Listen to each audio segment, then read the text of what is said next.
नमस्कार। YouTube channel maths era and civil engineering by RP. Vyas से मैं RP. Vyas diploma first year second semester के उन सभी स्टूडेंट्स का हार्दिक स्वागत करता हूं जिनको इंजीनियरिंग मैकेनिक्स यानी सब्जेक्ट कोड 2005 के अंतर्गत जो यूनिट 5 है उसमें लिफ्टिंग मशीन्स की अच्छी तैयारी करनी है। देखिएगा, ये एक बहुत ही महत्वपूर्ण चैप्टर है लिफ्टिंग मशीन्स, जिसके अंदर आपके पाठ्यक्रम में कुल ये 9 बिंदु हैं। पहला लोड, दूसरा एफर्ट, तीसरा मैकेनिकल एडवांटेज, चौथा वेलोसिटी रेशियो, पांचवा एफिशिएंसी ऑफ मशीन्स, छठवां लॉ ऑफ मशीन, सातवां आइडियल मशीन, आठवां फ्रिक्शन इन मशीन और लास्ट पॉइंट है maximum mechanical advantage and efficiency. तो हम बात करें सबसे पहले कि मशीन होती क्या है।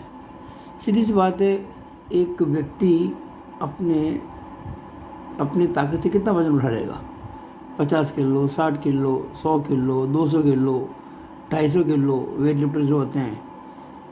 लेकिन एक सीमा के बाहर तो ये काम नहीं हो सकता ना। बहुत ज़्यादा वज़न उठाना हो, बहुत कम ताकत लगा के ये काम मशीन करती है। यानी बहुत ज़्यादा भार उठाना है और ताकत कम लगानी है और सुविधाजनक रूप से अपन ये काम कर सके किसी भी दिशा में ताकत लगाकर, ये काम मशीन करती है। अब मशीन का जो ये चैप्टर हम पढ़ने जा रहे हैं लिफ्टिंग मशीन्स, इसमें जो महत्वपूर्ण पद है ना, उनकी बात मैं कर रहा हूँ। पहला जो पद है, जो पहली टर्म है, वो है लोड। लोड को हम कहते हैं हिंदी में भार, और भार को हम आगे से करेंगे प्रदर्शित कैपिटल डब्ल्यू से। ध्यान से देखेंगे आप। फिर है एफर्ट। एफर्ट को हिंदी में कहते हैं आयास, इसको हम कैपिटल पी से रिप्रेजेंट करेंगे। फिर आता है मैकेनिकल एडवांटेज, इसको कहते हैं हिंदी में यांत्रिक लाभ, इसको हम एम ए से रिप्रेजेंट करेंगे। एम ए यानी मैकेनिकल एडवांटेज, यांत्रिक लाभ। फिर आता है वेलोसिटी रेशियो, हम इसको कहते हैं हिंदी में वेगानुपात, इसको हम आगे वी आर से रिप्रेजेंट करेंगे, वेलोसिटी रेशियो। फिर आता है मशीन की एफिशिएंसी ऑफ मशीनों की दक्षता, इसको हम नीटा से रिप्रेजेंट करेंगे। फिर है लॉ ऑफ मशीन, यानी कि मशीन का नियम। तो ये होता है एक्चुअली P = mw+c। हम इसकी चर्चा अगली वीडियो में करेंगे। इस वीडियो में हम 5 बिंदु भी पढ़ेंगे। और इसके बाद आता है आइडियल मशीन। जैसे आप जानते हैं कि दुनिया में कोई भी चीज़ आदर्श नहीं होती, आइडियल नहीं होती, उसमें कुछ न कुछ तो कमी होती है। वैसे ही आदर्श मशीन एक केवल कल्पना है। ऐसी मशीन जिसकी दक्षता 100% हो, उसे आदर्श मशीन कहते हैं। ये केवल काल्पनिक है, ये केवल थियोरेटिकल है, नॉट प्रैक्टिकल, लेकिन कल्पना तो होती है। तो आदर्श मशीन क्या होती है, वास्तविक मशीन क्या होती है? देखिए, वास्तविक मशीन वो होती है जिसमें कुछ लॉसेज हों, कुछ हानियाँ हों, उसकी चर्चा हम बाद में करेंगे। या ना मशीन में घर्षण, इसके अंदर हम इसकी चर्चा करेंगे। लेकिन पहले समझ लें कि आदर्श मशीन जो होती है वो उसको कहते हैं जिसमें कोई तरह का लॉस नहीं होता है, कोई तरह की हानि नहीं होती है, ना भार हानि, ना आयास हानि, और उसकी दक्षता 100% होती है। उसको हम कहते हैं आदर्श मशीन, यानी जिसकी एफिशिएंसी बराबर 100%। हम 100% को एक भी कहते हैं, ध्यान रखना। 100% मतलब होता है 100/100, और 100/100 एक ही होता है, आप जानते हैं। अब फ्रिक्शन इन मशीन में घर्षण। तो ये अगर मशीन आदर्श है तो उस अवस्था में अगर कोई भार उठाया जाता है और उसी भार को हम उठाएं किसी वास्तविक मशीन से, तो हमको ज़्यादा एफर्ट लगाना पड़ेगा। यानी कि सेम वज़न उठाना है, वास्तविक मशीन और आदर्श मशीन, तो आपको समान भार को उठाने के लिए आयास अलग अलग लगाना पड़ेगा। आदर्श मशीन में कम, वास्तविक में ज़्यादा। क्यों? घर्षण हानि हो गई है। इसी तरह से मान लीजिए कि अगर वास्तविक मशीन और आदर्श मशीन में आपने आयास समान लगाया है, यानी एफर्ट बराबर लगाया है, आपने 100 न्यूटन का एफर्ट लगाया है, तो आदर्श मशीन से ज़्यादा भार उठा पाएंगे और वास्तविक में कम। मान लीजिए 100 न्यूटन का भार आदर्श मशीन पर लगाने से वो 500 न्यूटन का वज़न उठा सकता है, तो वास्तविक मशीन से भार जो उठा पाएंगे उसी एफर्ट से वो 500 न्यूटन से कम होगा, क्योंकि भार की हानि हो गई। ये सब बातें पढ़ेंगे फ्रिक्शन इन मशीन के अंदर। और आखिर में maximum mechanical advantage and mechanical efficiency, तो हम इनकी चर्चा नेक्स्ट वीडियो में करेंगे। आज हम इस वीडियो में सीमित रखेंगे अपनी बात को पॉइंट नंबर 5 तक। तो शुरू करते हैं। देखिए, भार का मतलब क्या? जो रेजिस्टेंस होता है, जिसके अगेंस्ट में हम काम करते हैं, जिसके अगेंस्ट में हम ताकत लगाते हैं, उसको भार कहते हैं। ये एक तरह का प्रतिरोध है। तो इसकी यूनिट क्या होती है भार की? देखिए, आप हमेशा जब भार की बात करेंगे तो ये न्यूटन में लिया जाएगा। बड़ी इकाई लेंगे तो इसको हम किलो न्यूटन भी ले सकते हैं, कभी भी किलोग्राम में नहीं लेना आपको। आजकल जो क्वेश्चन आते हैं वो न्यूटन किलो न्यूटन में आते हैं। अब भार के बाद आता है आयास, एफर्ट। भार का मतलब W, आयास का मतलब P। अब एफर्ट जो होता है वो भी न्यूटन या किलो न्यूटन भी होगा। एफर्ट क्या होता है कि जो भार है उसको उठाने के लिए जो ताकत हम लगाते हैं, उस ताकत को हम एफर्ट कहते हैं, आयास। तो पहला बिंदु हो गया भार, इसकी इकाई क्या है? न्यूटन या किलो न्यूटन। एफर्ट की भी न्यूटन या किलो न्यूटन। दूसरा बिंदु हो गया। अब तीसरा बिंदु अब देखिएगा, हमें ये पता करना है मैकेनिकल एडवांटेज, MA। तो बहुत आसान है, W/P, यानी कि मशीन के द्वारा उठाया गया भार और उस पर लगाया गया आयास का जो रेशियो होता है उसको हम MA कहते हैं। इसे ऐसे लिखते हैं, उठाया गया भार अपॉन लगाया गया आयास।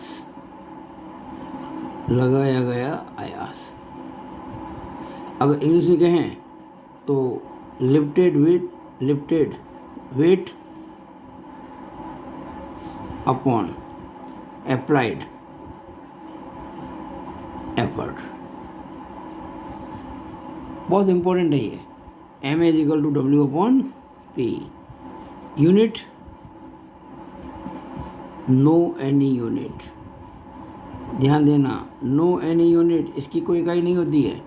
जैसे आपको कह दिया कि W जो है वो 2000 न्यूटन है और P जो है वो 40 न्यूटन है, तो बताइए MA कितना होगा? हम सीधा कहेंगे W/P, यानी कि 2000/40, यानी कि 50 आंसर। बस यहाँ कोई 50 न्यूटन मत कर देना, क्योंकि ये भी न्यूटन है, ये भी न्यूटन है, न्यूटन से न्यूटन कैंसिल हो जाएगा। ध्यान देना, MA हमेशा इकाई से रहित होता है, it is unitless quantity. MA हो गया। चौथा पॉइंट है VR। चौथा जो पॉइंट है वो है वेलोसिटी रेशियो। देखिए, नाम ही है वेलोसिटी रेशियो, यानी कि वेगानुपात, वेग प्लस अनुपात, हम कह सकते हैं वेगानुपात।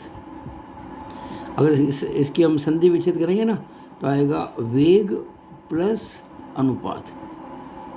किसके वेगों का अनुपात? ये होता है आयास का वेग बटा भार का वेग। ये इसकी डेफिनेशन है। इट इज डेफिनेशन, यानी कि velocity of effort upon velocity of weight. आप किस वेलोसिटी से एफर्ट को लगाते हैं उसके अंदर भार का जो वेग है उससे भाग लगाएंगे तो आएगा वेगानुपात। Now what is velocity? क्या होती है वेलोसिटी? वेग किसे कहते हैं? विस्थापन बटा समय। इकाई समय में तय किया गया विस्थापन। तो ये आएगा आयास का विस्थापन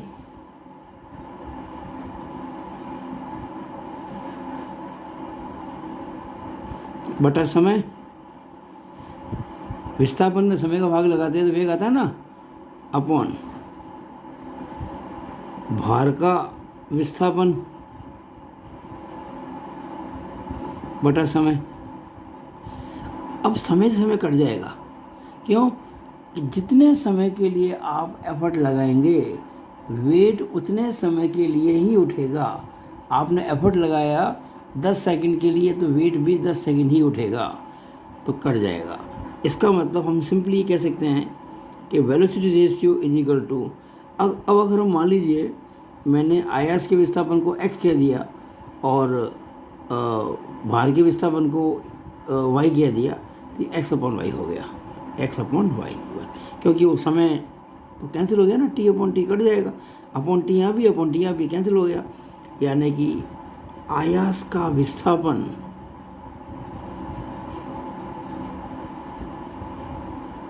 बटा भार का विस्थापन। ध्यान दीजिएगा, ये जो मैंने बॉक्स में किया है ये वी आर की डेफिनेशन नहीं है, ये वी आर का मान है, उसकी वैल्यू है, और ये वी आर की डेफिनेशन है। अगर आप पूछा जाए कि what is the definition of velocity ratio, then you have to say that it is the ratio of effort to the it is the ratio of effort it is the ratio of velocity of effort to the velocity of weight. यानी ये आयास के वेग और भार के वेग का अनुपात है, ये कहेंगे आप। लेकिन इसका मान क्या होता है, तो मान ये होता है आयास का विस्थापन बटा भार का विस्थापन। तो ये हमने बता दिया पॉइंट नंबर 4। और पॉइंट नंबर 5 है एफिशिएंसी ऑफ मशीन्स। देखिए मैंने अभी आपको कहा था एफिशिएंसी ऑफ मशीन्स को हम नीटा कहते हैं। अब देखिए हमने क्या किया मशीन के ऊपर, मशीन पे हमने एफर्ट लगाया। हम जब मशीन पे एफर्ट लगाएंगे तो मशीन भार उठाएगी। हम जब मशीन पे एफर्ट लगाते हैं तो मशीन पे काम करते हैं, we do work on the machine. और जब भार उड़ता है तो मशीन काम करती है। ध्यान दीजिएगा, हम काम करते हैं मशीन पर और मशीन काम करती है भार को उठाने पर।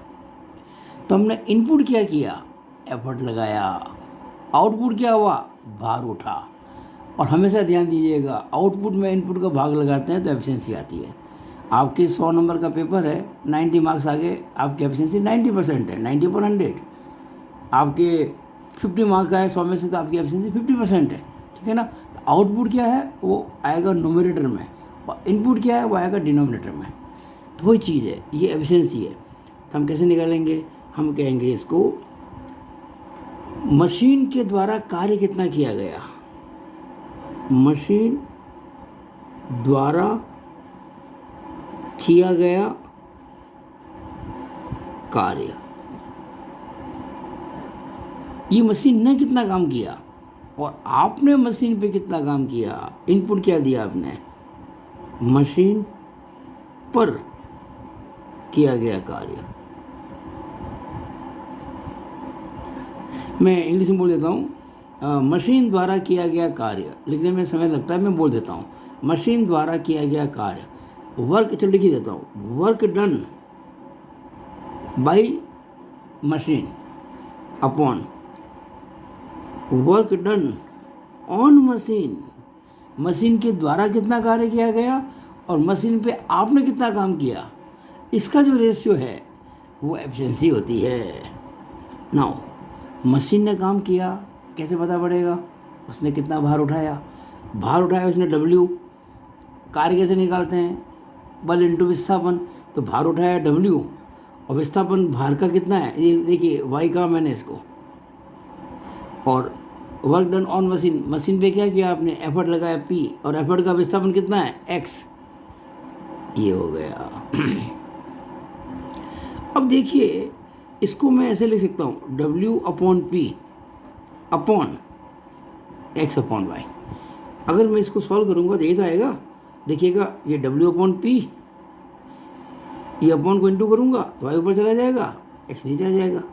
तो ये W/P, देखिए ये ऐसा है ना, W/P हो गया इंटू Y/X हो गया। अच्छा, इसको अपन ऐसे भी कर सकते हैं, हाँ हो गया ना, ये WY/PX, WY/PX, ठीक है ना। अब ये जो W/P क्या होता है, व्हाट इज W/P, अभी बताया था आपको मैंने, मैकेनिकल एडवांटेज। और X/Y क्या होता है, वेलोसिटी रेशियो, ये देखिएगा VR। तो ये फॉर्मूला बन गया मशीन की एफिशिएंसी का, MA/VR। यानी मशीन के यांत्रिक लाभ में उसके वेगानुपात का भाग लगा दो तो हमेशा उसकी एफिशिएंसी आएगी। यह एक मैं नोट लगा देता हूँ, बहुत इम्पोर्टेंट है। Velocity ratio is always constant for a machine, ये ध्यान रखना। किसी मशीन के लिए वेगानुपात हमेशा अचर स्थिर होता है, कभी नहीं बदलता है। चाहे मशीन कितनी भी खटड़ा हो, कितनी भी ख़राब हो, कितनी भी अच्छी हो, चाहे आइडियल हो चाहे एक्चुअल हो, वी आर तो चेंज नहीं होगा। हाँ, एम ए जरूर बदलेगा भाई, एम ए बदलेगा।